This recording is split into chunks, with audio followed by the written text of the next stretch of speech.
ಮಿತ್ರರೇ, ನಮಸ್ಕಾರ. ಕಳೆದ ವರ್ಷ ಅಮೆರಿಕಾದಲ್ಲಿ ಟ್ರಂಪ್ ಅವರು ಪುನಃ ಅಧಿಕಾರಕ್ಕೆ ಬಂದಾಗ ಅಮೆರಿಕನರು ಸಂಭ್ರಮ ಮುಗಿಲು ಮುಟ್ಟಿತ್ತು. ಇನ್ನು ಅಮೆರಿಕಾವನ್ನು ಯಾರೂ ಮುಟ್ಟಲು ಸಾಧ್ಯವಿಲ್ಲ ಎನ್ನುವಂತಹ ವಾತಾವರಣ ನಿರ್ಮಾಣವಾಗಿತ್ತು.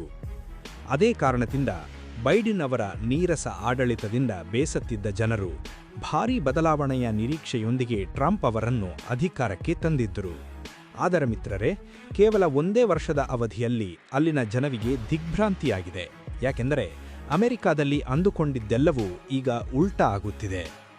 ಮೇಕ್ ಅಮೆರಿಕಾ ಗ್ರೇಟ್ ಅಗೈನ್ ಎಂಬ ಘೋಷಣೆಯೊಂದಿಗೆ ಬಂದ ಟ್ರಂಪ್ ಆಡಳಿತದಲ್ಲಿ ಅಮೆರಿಕಾದ ಕರೆನ್ಸಿ ಮೌಲ್ಯ ಪಾತಾಳಕ್ಕೆ ಕುಸಿಯುತ್ತಿದೆ. ಅಮೆರಿಕಾದ ಬ್ಯಾಕ್ಬೋನ್ ಎಂದೇ ಕರೆಯಲ್ಪಡುವ ಡಾಲರ್ ಹೂಡಿಕೆದಾರರ ಪಾಲಿಗೆ ಈಗ ಸುರಕ್ಷಿತವಾಗಿ ಉಳಿದಿಲ್ಲ. ಕಳೆದ ಒಂದೇ ವರ್ಷದಲ್ಲಿ ಡಾಲರ್ ಮೌಲ್ಯ 10% ಕುಸಿದಿರುವುದು ಇಡೀ ವಿಶ್ವದಲ್ಲೇ ಸಂಚಲನ ಮೂಡಿಸಿದೆ. ಸಾಮಾನ್ಯವಾಗಿ ಯೂರೋ, ಜಪಾನೀಸ್ ಯೆನ್ ಮತ್ತು ಬ್ರಿಟನ್ ಪೌಂಡ್ಗಳ ಎದುರು ಡಾಲರ್ ಮೌಲ್ಯವನ್ನು ಅಳೆಯಲಾಗುತ್ತದೆ. ಆದರೆ ಇಂದು ಇವುಗಳ ಎದುರು ಡಾಲರ್ ದಯನೀಯವಾಗಿ ಕುಸಿಯುತ್ತಿದೆ. ಇನ್ನೊಂದು ಕಡೆ ಭಾರತದ ರೂಪಾಯಿಯ ಸ್ಥಿತಿಯೂ ಆತಂಕಕಾರಿಯಾಗಿದೆ. ಅಮೆರಿಕದ $1 ಎದುರು ಭಾರತದ ರೂಪಾಯಿ ಮೌಲ್ಯ 92 ರೂಪಾಯಿಯನ್ನು ದಾಟಿದೆ. ಇದು ಇತಿಹಾಸದಲ್ಲಿ ಅತ್ಯಂತ ಕನಿಷ್ಠ ಮಟ್ಟ. ಇದಕ್ಕೆ ಮೂಲ ಕಾರಣ ಟ್ರಂಪ್ ಅವರು ನೀಡುತ್ತಿರುವ ಹೆಚ್ಚುವರಿ ಟ್ಯಾರಿಫ್ ಬೆದರಿಕೆಗಳು. ಇದರಿಂದಾಗಿ ವಿದೇಶಿ ಹೂಡಿಕೆದಾರರು ಭಾರತದ ಮಾರುಕಟ್ಟೆಯಿಂದ ಹಣವನ್ನು ಹಿಂತೆಗೆದುಕೊಳ್ಳುತ್ತಿದ್ದಾರೆ. ಜನವರಿ ತಿಂಗಳೊಂದರಲ್ಲೇ $4 ಬಿಲಿಯನ್ ಹೂಡಿಕೆ ವಾಪಸ್ ಹೋಗಿರುವುದು ರೂಪಾಯಿಯ ಕುಸಿತಕ್ಕೆ ಮುಖ್ಯ ಕಾರಣವಾಗಿದೆ.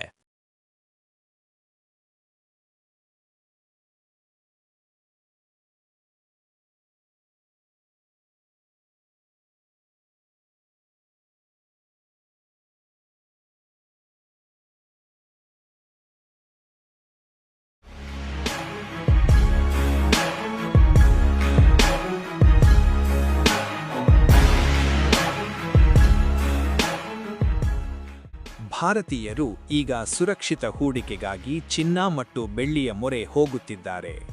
ಕಳೆದ 1 ವರ್ಷದಲ್ಲಿ ಬೆಳ್ಳಿಯ ದರ ಕೆಜಿಗೆ 3 ಲಕ್ಷ ರೂಪಾಯಿಯಷ್ಟು ಏರಿಕೆಯಾದರೆ ಚಿನ್ನದ ಬೆಲೆ 75% ಹೆಚ್ಚಾಗಿದೆ.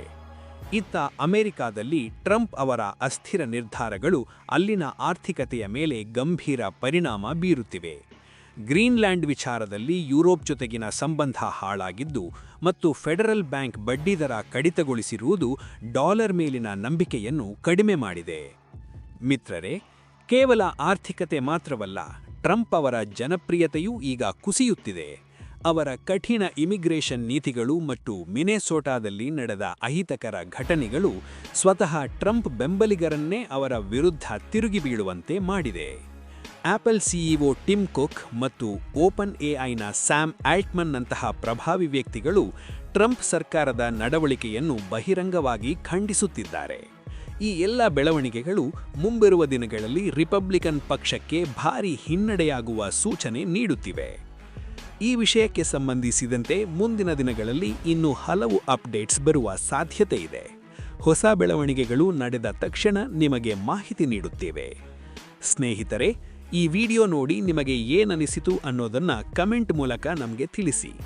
ವಿಡಿಯೋ ಉಪಯುಕ್ತ ಅನಿಸಿದರೆ ಲೈಕ್ ಮಾಡಿ ಮತ್ತು ಇಂತಹ ಆಸಕ್ತಿಕರ ಮಾಹಿತಿಗಳಿಗಾಗಿ ನಮ್ಮ ಚಾನೆಲ್ಗೆ ಸಬ್ಸ್ಕ್ರೈಬ್ ಮಾಡೋದನ್ನ ಮರೆಯಬೇಡಿ. ಹೊಸ ವಿಷಯದ ಜೊತೆ ಮತ್ತೆ ಸಿಗೋಣ. ಜೈ ಹಿಂದ್, ಜೈ ಕರ್ನಾಟಕ ಮಾತೆ.